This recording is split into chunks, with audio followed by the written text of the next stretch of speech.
Assalamualaikum warahmatullahi wabarakatuh. Perkenalkan, nama saya Dita Sri Lutfiani. Saya adalah mahasiswa Magister Sains Management angkatan 2022 genap. Pada kesempatan hari ini, saya akan mempresentasikan tesis saya berjudul Beyond Beauty Skin Camp, bagaimana augmentasi realitas mempengaruhi emosi dan keputusan pembelian produk perawatan kulit, yang dibimbing langsung oleh Bapak Dr. Said Susilo Nugroho. Latar belakang penulisan tesis ini berawal dari ketidakmampuan konsumen untuk mencoba dan merasakan produk secara langsung dalam proses pembelian belanja daring. Sebelum melakukan pembelian, eh, konsumen banyak menghadapi permasalahan, yaitu tidak bisa merasakan secara langsung produk sehingga mereka merasa tidak yakin dan ragu-ragu saat mengambil keputusan pembelian. Oleh karena itu, sebuah revolusi baru dalam penggabungan teknologi yang disebut augmentasi realitas yang digerakkan oleh teknologi kecerdasan buatan menyempurnakan proses pengambilan keputusan tersebut. Pada penelitian ini saya menggunakan dua produk yang berasal dari Korea Selatan, yaitu dari Innisfree dan Laneige. Berawal dari pesatnya pertumbuhan teknologi ini mengubah cara orang berbelanja daring secara signifikan. Augmentasi realitas menjadi salah satu inovasi yang paling menjanjikan untuk meningkatkan pengalaman konsumen.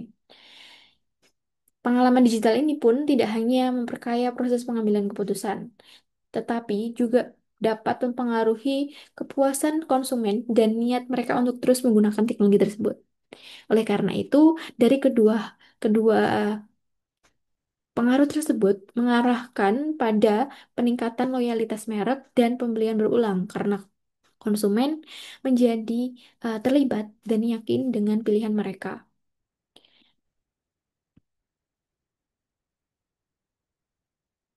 Keunggulan dari augmentasi realitas ini juga memberikan rekomendasi produk yang dipersonalisasikan berdasarkan kebutuhan mereka. Oleh karena itu, memungkinkan pelanggan untuk mencoba produk secara virtual melalui identifikasi kebutuhan permasalahan kulit yang mereka dapatkan dari hasil analisis scan AI tersebut. Oleh karena itu, teknologi augmentasi realitas ini hadir melalui platform Shopee khususnya yang banyak dikenal oleh penggunanya dengan Beauty Skin Cam. Berikut adalah simulasinya.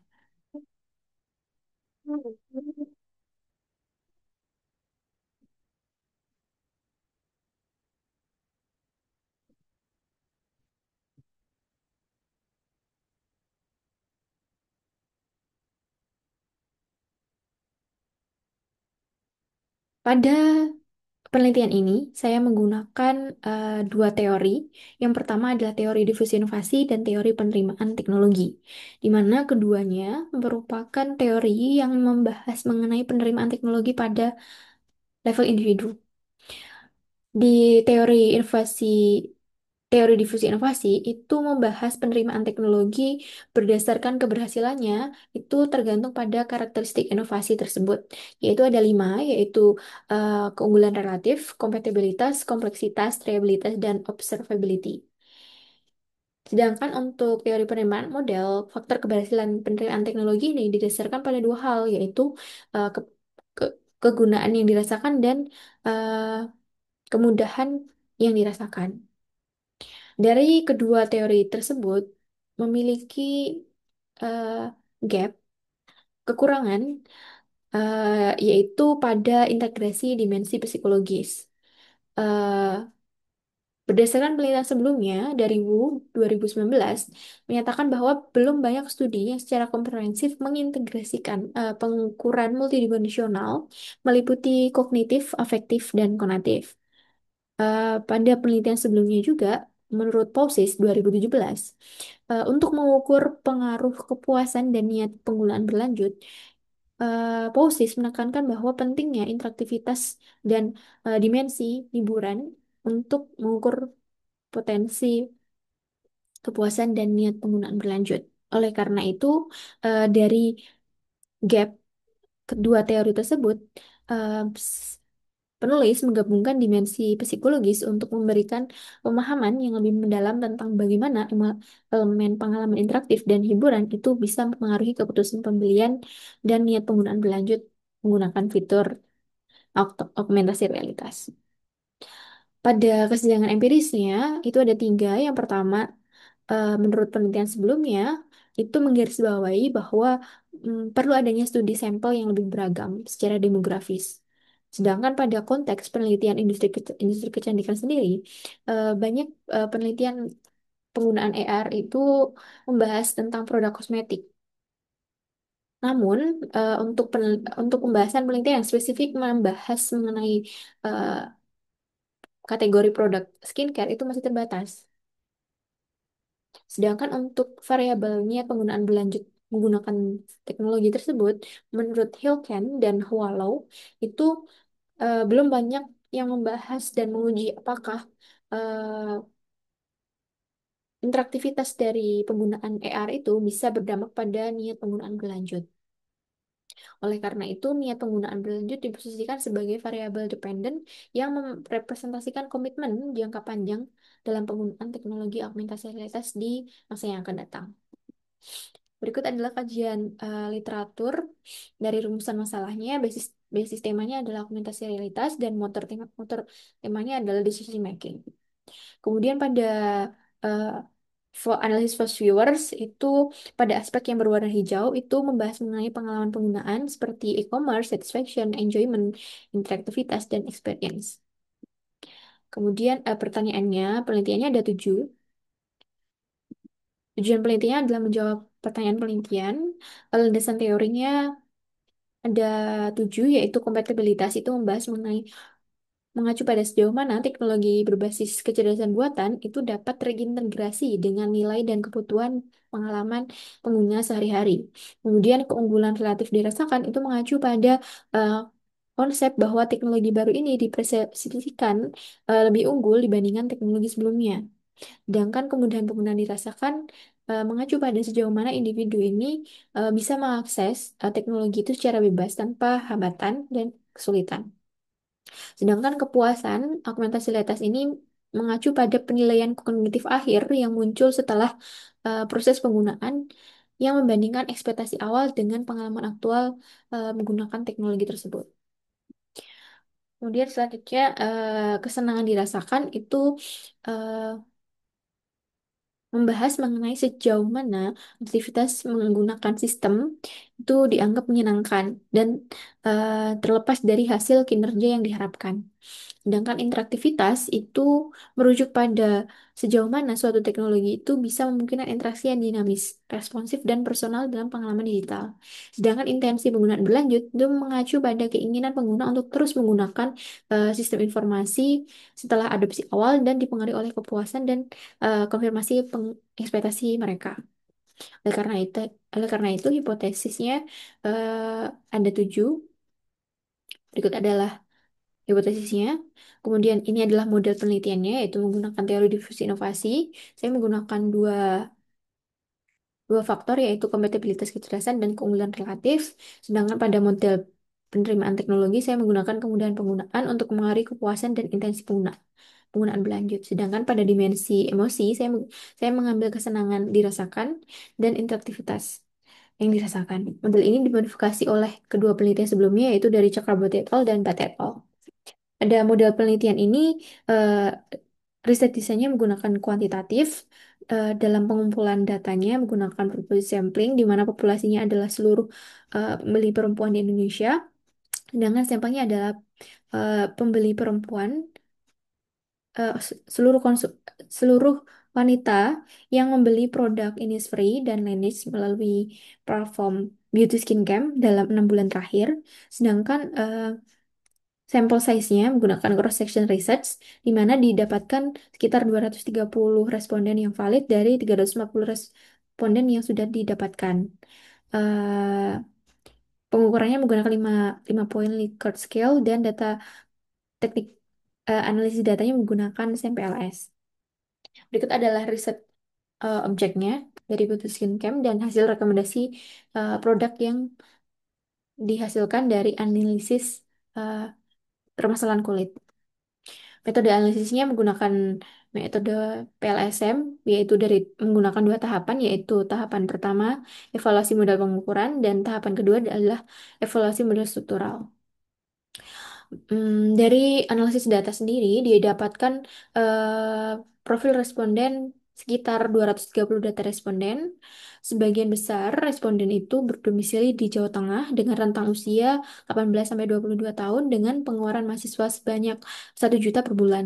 Adapun produk yang dibeli pada eh, platform tersebut dan fitur tersebut itu banyak produk Innisfree dengan frekuensi belanja sebelum menggunakan AR paling banyak 1 kali per tahun dengan setelah menggunakan AR itu 3 kali per tahun.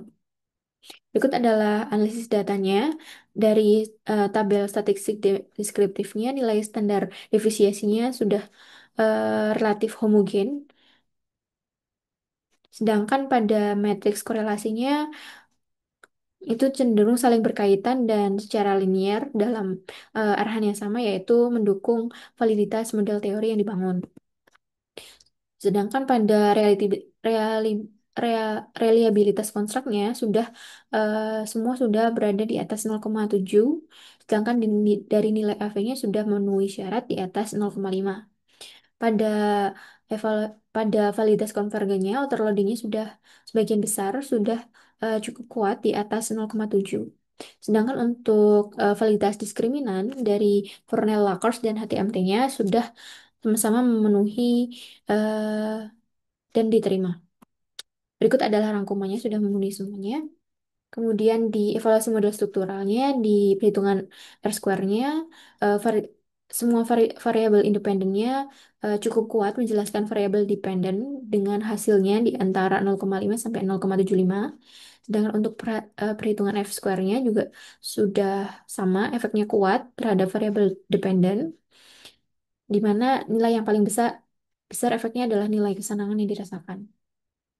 Sedangkan evaluasi goodness outfitnya, nilai SRMS itu berada di bawah ambang batas yang ditetapkan, yaitu 0,08.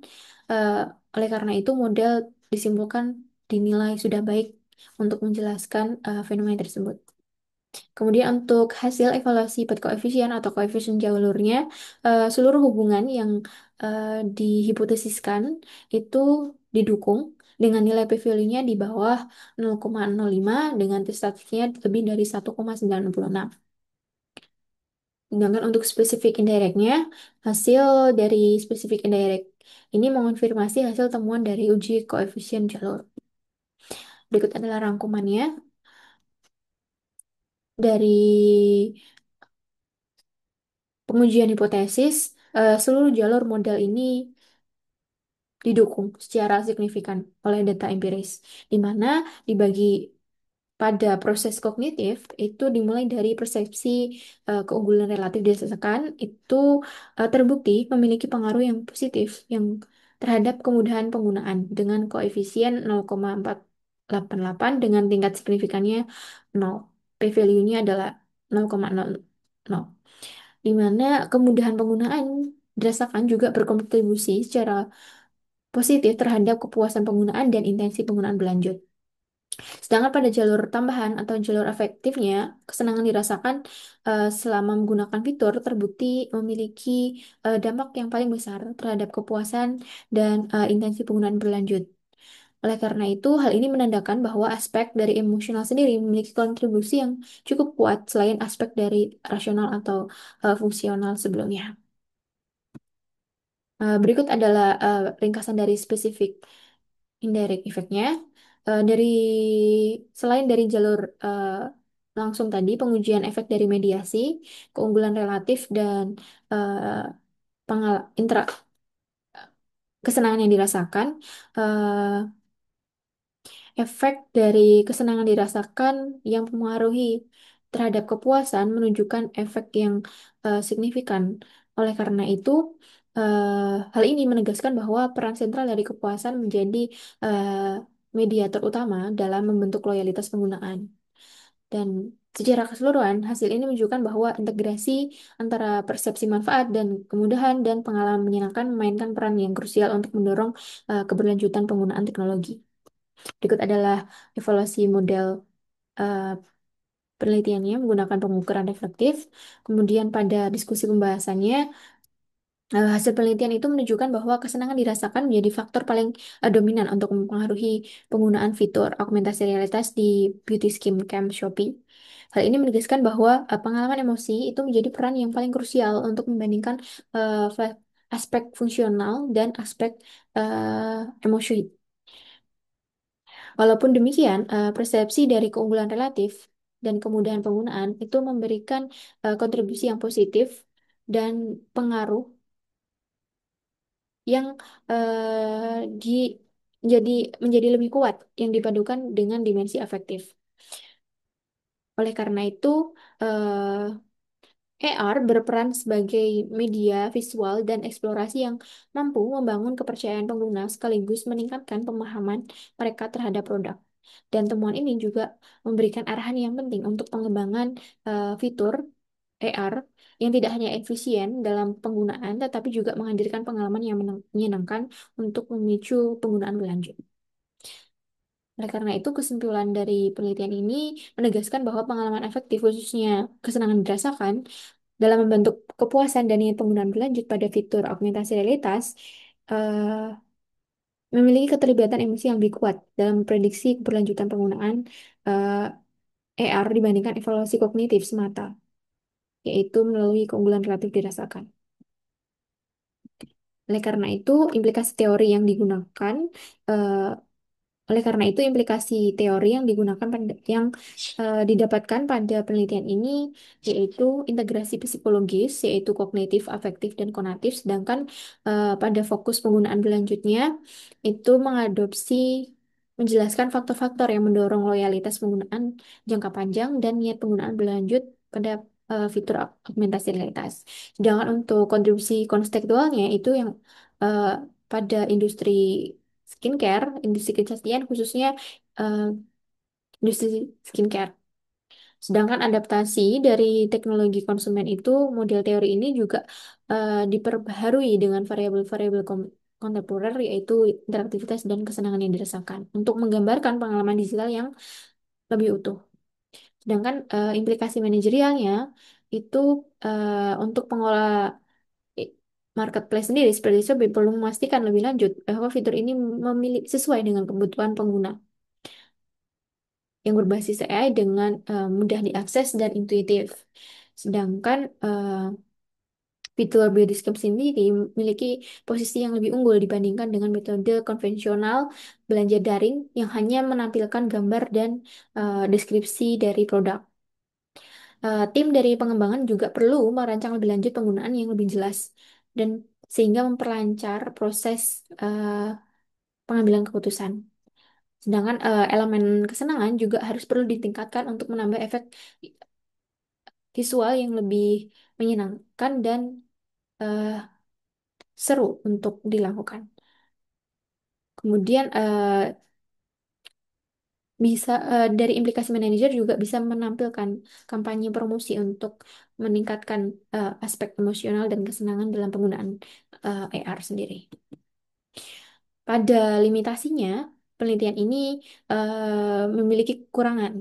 Yang pertama, tidak melibatkan variabel mediasi moderasi tambahan. Misalnya pada rekomendasi dari Lee 2020 itu eh, perlu adanya kepercayaan dan risiko atau kontrol persepsi yang dimediasi atau moderasi hubungan variabel ini. Kemudian dari OSEI 2021 juga mengasumsikan bahwa dari hubungan linear dari konstruk eksogen ke endogen itu perlu adanya feedback loop atau hubungan dinamis antara variabel. Sedangkan pada Bata Chart 2001 itu eh, menangkap bahwa belum juga banyak aspek temporal yang bisa diambil dari penelitian ini karena eh, keterbatasan waktu yang digunakan sehingga perlu adanya penelitian longitudinal untuk menangkap fenomena ini secara lebih holistik. Untuk faktor eksternal juga direkomendasikan oleh Venkates menambahkan pengaruh sosial dan kondisi mendukung dari eh, teknologi tersebut untuk dimasukkan dalam model gitu. Sedangkan untuk future risetnya, saya merekomendasikan untuk penelitian yang akan datang itu menggunakan metode longitudinal atau eksperimental untuk melihat evolusi dari persepsi dan niat penggunaan terhadap PR dalam jangka panjang. Sedangkan untuk platform sendiri itu bisa diperluas lagi tidak hanya untuk platform Shopee saja. Sedangkan pada sisi variabelnya bisa ditambahkan review dari pelanggan intensi atau dari variabel pengaruh sosial untuk memberikan wawasan yang lebih komprehensif pada adopsi teknologi AR di e-commerce. Ya, terima kasih. Berikut adalah daftar pustakanya. Nah, sekian dari saya. Terima kasih.